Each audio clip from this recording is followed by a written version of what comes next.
Hey guys, I'm Prandir. I'm an AI automation expert. Uh, Most of the people, when they think about AI, they think about operations, workflow automations, saving time, reducing manual work, and all those, right? Yeah, AI is good with that, but AI is starting to get into the creative process as well. So, I'm pretty sure most of you have already used Nano Banana, VO3, Sora 2, right? And their output is pretty good, but most of the time it feels like you don't have the full control. Like, yeah, it follows your prompt, but it doesn't give the output you want. Like, yeah, it generates a video of a man flying, but how the camera moves or what kind of focal length you want, those kind of things, yeah, you don't have full control over, right? So, Higgsfield new feature, Cinema Studio, lets you do all of that. Has many options like camera, focal length, and lens, and stuff like that. So before I show you the interface and how to use it, I will play a small demo.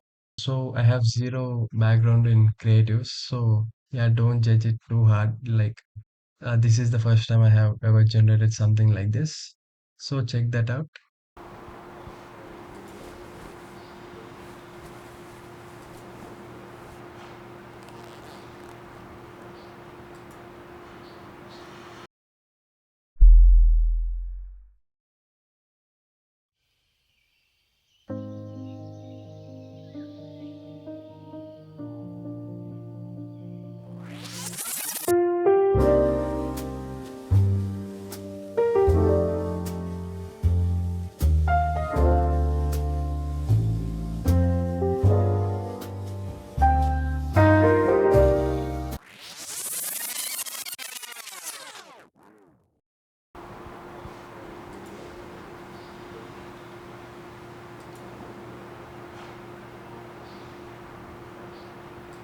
So what I have shown you does not even justify the capabilities of this tool. Here are some clips for you to watch.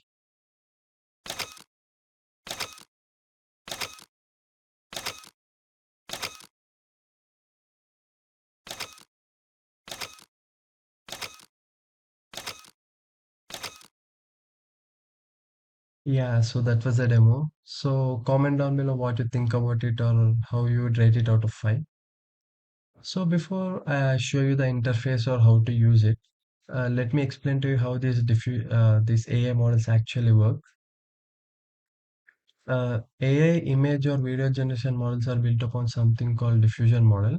I won't get too technical into it, otherwise it will make a hour-long video just to talk about technical.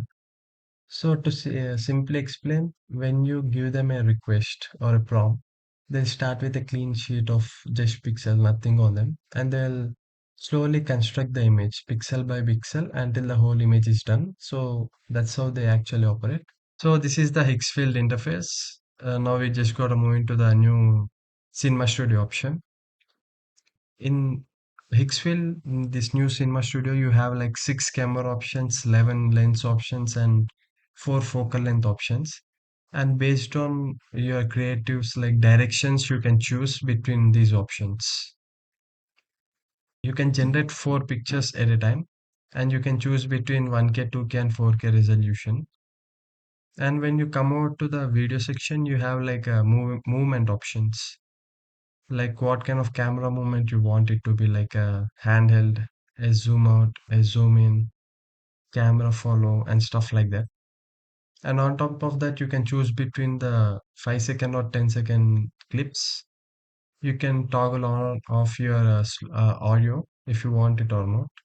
You can also toggle on or off the slow motion option. And same as the image option, you can generate up to 4 videos at a time. And this is the most important. It was very helpful for me to make that demo video. You have a start frame and an end frame. So here's my suggestion to you. Whenever you wanna generate a ad or something like that, always have a reference. Like always generate an image first. Like take your product and give it to here as a reference. Then create an image like a first frame, like where you want the ad to start. And then based on that, you can use the starting frame to generate a clip. Then you can also use an end frame where you want the first clip to end. So the whole uh, creation is in your hand, like the direction where how it will start and how it will end. The second clip as well, while creating the second clip, if you want it to be continued, you can use the end frame of the first clip as a start frame of the second clip. So the transition from first to second clip when you stitch it together feels very natural. Okay, now let's create a starting frame. So let's make an ad about energy drink. So the generation takes about 1 to 2 minutes. So I will first generate the first frame, then I will show you. All right, so it's done generating. So this is going to be our product, which is going to be consistent throughout. And these are our first frames. So I tried checking the difference between each camera. And as I have zero knowledge with creatives and technical knowledge about how cameras work, I can't find much difference at the moment anyway. This was generated using the IMAX film camera, and this was generated using the Arri Alex Alexa 35. For me, as a layman, for me, I can't tell much of the difference. But these two were generated with the same camera, IMAX, but the focal lengths were different. This was with 50 mm, and this was with 24 mm or 25 mm. Yeah, it was 24 mm. So for a person like me who has no knowledge with focal lengths and stuff, I can't tell much of the difference. Maybe it will make a difference if while generating some scenes. Let's check that out as well.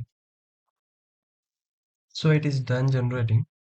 So here I have used two different movements. One is a zoom in movement and another is the follow movement. What this movement enables you is you can dictate to the AI what kind of movement you want around the subject of the image. Do you want the camera to follow him, like zoom in? Like you, for example, when you generate an image of a person walking, if you don't tell the AI what to do, it will just uh, generate some random, like he's walking and the camera movements is going to be random. But here you can choose what kind of movement you want. You want it to be standstill, you want it the camera to follow him, you want it to zoom in, whatever you want. So this is the zoom in clip.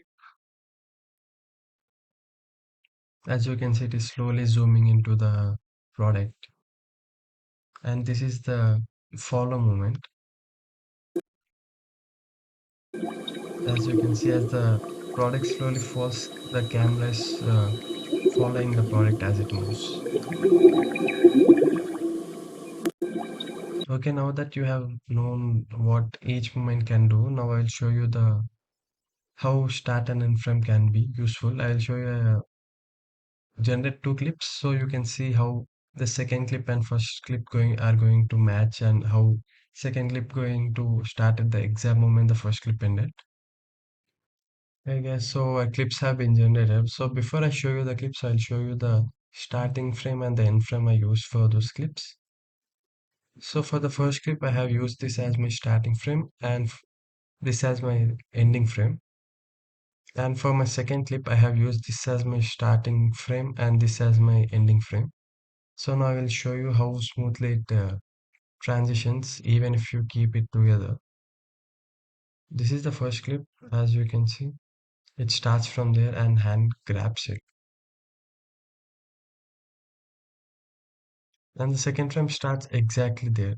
There's a bit of AI doing its hallucination, but yeah, we can deal with that as well. If you do a 2-3 generation and give you a proper prompt, it will generate a proper video. For this example, I have just used a simple prompt.